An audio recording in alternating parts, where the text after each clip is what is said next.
नमस्कार, स्वागत है आप सबका वीएनकेसी के फेसबुक पेज पर। आज हमारे साथ जुड़े हैं इस बातों के सिलसिले को आगे बढ़ाने के लिए शादरा ब्रांच के हेड, जो हमारे साथ जुड़कर अपने एक्सपीरियंस को हमारे साथ और अच्छे से साझा करेंगे। तो मैं उनका जल्द ही स्वागत करता हूं। तो सर, स्वागत है आपका हमारे इस धन्यवाद कार्यक्रम प्रतीक में। जी। सर, आप आए, हमें अच्छा लगा। तो हमको बताइए अपने बारे में कुछ, और इस वीएनकेसी क्लब के साथ आप कैसे जुड़े और कब से जुड़े, इस बारे में। इसकी शुरुआत 18 फरवरी 2014 में हुई। तीन किरणों ने इनका इनॉग्रेशन किया। किरण चोपड़ा जी, किरण बेदी जी और किरण मदान जी ने बड़ी धूमधाम से इसकी शुरुआत हुई, जो अभी तक जारी है। और मुझे लगता है कि ये आगे और इससे भी ज़्यादा अच्छी तरह से चल पाएगी। समझ सकते हैं। तो सर, आप इस ब्रांच को चला रहे हैं, कब से चला रहे हैं सर, जो आपने अभी बताया? 2014-18। 2014 से आप चला रहे हैं। अच्छा सर, आप तो इंस्पिरेशन कहाँ से आती है, आपको कहाँ से मिलती है इस उम्र में भी आगे काम करते रहने की, वरिष्ठ नागरिक केसरी क्लब के साथ जुड़े रहने की और लोगों की मदद करने की इंस्पिरेशन कहाँ से मिलती है? इंस्पिरेशन तो पावर हाउस तो किरण चोपड़ा जी हैं। हाँ जी। जैसे समुद्र में लाइट हाउस होता है, हाँ जी। उसको देख के समुद्र को दिशा मिलती है, उसी तरह हमें भी दिशा वहीं से मिल रही है। जी बिल्कुल। तो उनके निर्देश के अनुसार ही सारा काम होता है। हर वक्त उनका ध्यान इसी में होता है, मैं किस तरह इस क्लब को आगे बढ़ा सकूं, इनमें कैसे खुशियां और बढ़ा सकूं, अपने सदस्यों को अपने बच्चों की समान रखने वाली किरण चोपड़ा,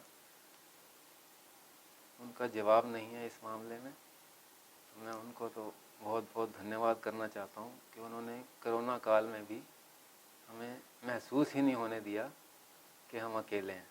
जी बिल्कुल। जैसे आपने अभी कोरोना की बात करी, 2020-21 एक ऐसा वक्त आया था जिसके लिए हम लोग तैयार नहीं थे। ये पहली बार था, हम सब ने ऐसा भी वक्त देखा जब हम सारे ही अपने घर में बंद होके रह गए।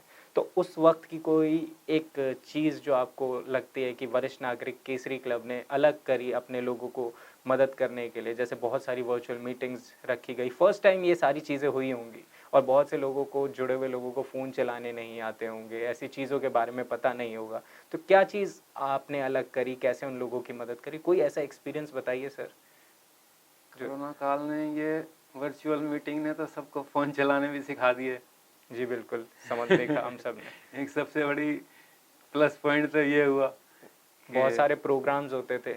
एक से एक तो बढ़ के डॉक्टरों की मीटिंग, हाँ जी। मतलब तरह तरह के उन्होंने एक से एक बढ़ के किरण जी बिजी रखती थी कि किसी तरह इनका मनोरंजन होता रहे।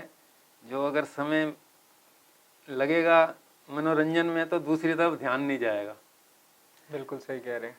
तो सर, ऐसे कोई प्रोग्राम, जब मतलब कोई पल ऐसा आया जिसमें कोविड के टाइम पे आपको बहुत लगा हो कि लोगों को देख के दुख लगा हो, पहुंचा हो कि ठीक है, इनके लिए मैं कुछ करना चाहूँगा, जो आपकी ब्रांच से जुड़े हुए लोगों को? तो वो एक महामारी थी जो प्रभु ने भेजी थी, उसकी मर्जी से आई थी, तो उसमें तो हम कुछ कर नहीं सकते। हम तो यही कर सकते थे कि किसी तरह किसकी सहायता हो जाए, हमारे क्लब की तरफ से हमारे सदस्यों को किसी भी तरह की कोई हेल्प हो। तो दवाइयाँ और राशन, ये तो हम लोग मिल के बाँट रहे थे जनरली। और क्लब के सदस्यों को तो हमने फ़ोन किया हुआ था, हमारी टच में रहते थे कि किसी भी परेशानी हो किसी तरह की। तो एक दिन एक सदस्य के बेटे का फ़ोन आया, हाँ जी। रात को 9:15 बजे कि मेरी माता जी 89 वर्ष की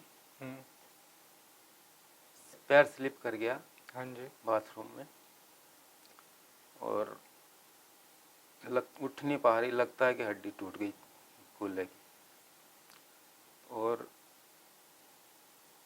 ऊपर नीचे से कोई आने को तैयार नहीं है। ठीक है।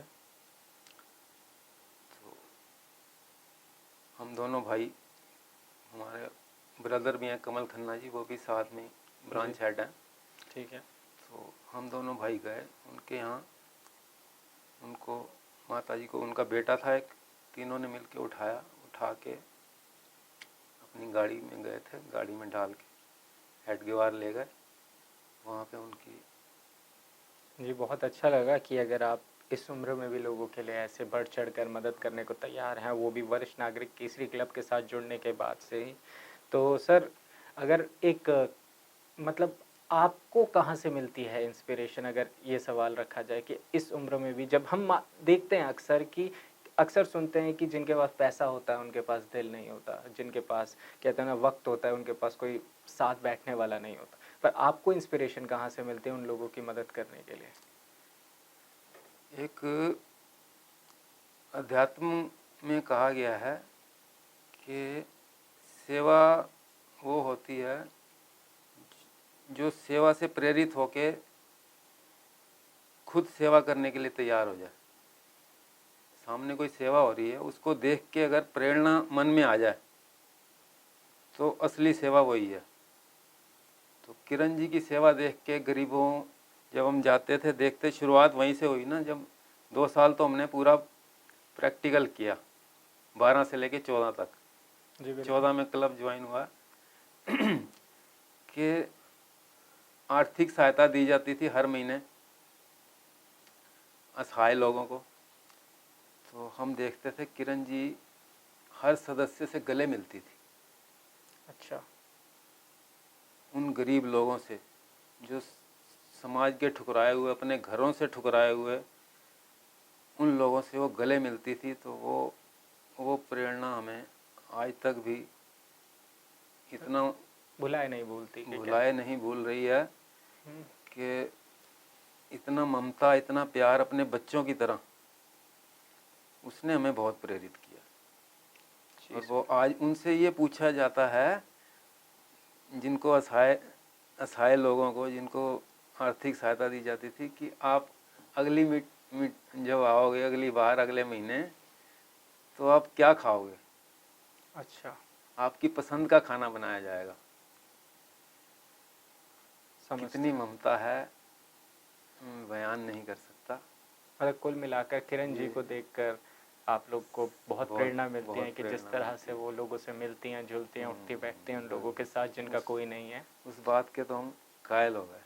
जी सर, आपके ब्रांच में, आपकी ब्रांच में हाँ जी। और किस किस तरह की एक्टिविटीज़ होती हैं जो लोगों को मतलब बिजी रखती हैं वहाँ पे? जैसे हम देखते हैं एक बचपन होता है और एक बुढ़ापा होता है, दोनों ही वक्त में एक इंसान जो होता है वो अपने बिल्कुल बचपने में होता है, जहाँ पे उनसे ज़्यादा ना जिद कर सकते, ना उनको गुस्सा दिखा सकते।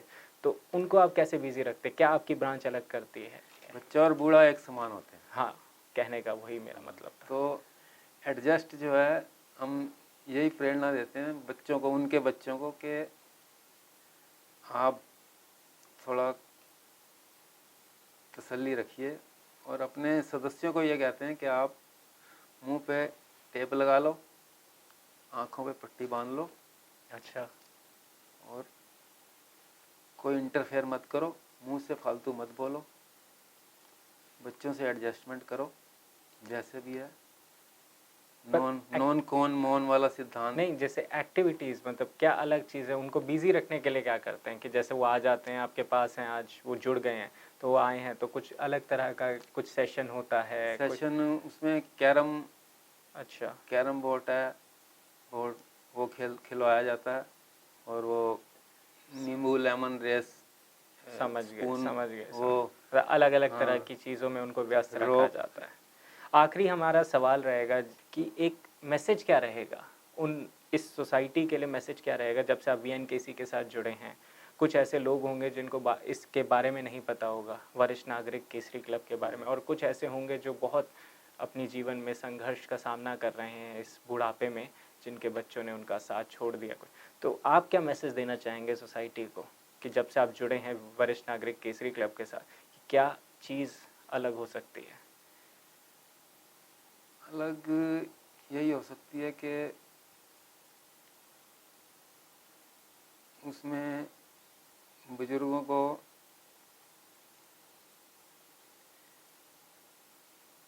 इंटरफेयर नहीं करना चाहिए। मतलब एक पीढ़ी का अंतर है। हाँ, जनरेशन गैप है वो रहेगा, हमेशा से आज चलता आया और चलता रहेगा। मतलब बड़े बूढ़ों की ज़िंदगी में इंटरफेयर नहीं करना चाहिए बच्चों को, ये कहना चाह रहे हैं। बड़े बूढ़ों को भी नहीं करना चाहिए। अच्छा, एक बीच में एक समझौते की जो लाइन है हाँ जी। उस पे आके रुक जाना चाहिए। एक कदम वो बढ़ें, एक कदम बच्चे बढ़ें, बिल्कुल। तो गाड़ी पटरी पे सही चल सकती है। जी, बिल्कुल सही कहा आपने। तो अच्छा लगा सर आपसे मिलके, अच्छा लगा आपसे आपका एक्सपीरियंस जान के, और हम ऐसे ही प्रार्थना करेंगे आप यूँ ही लोगों की मदद करते रहें और आगे बढ़ते रहें। धन्यवाद सर आप यहाँ आए। धन्यवाद, नमस्कार, सबको नमस्कार।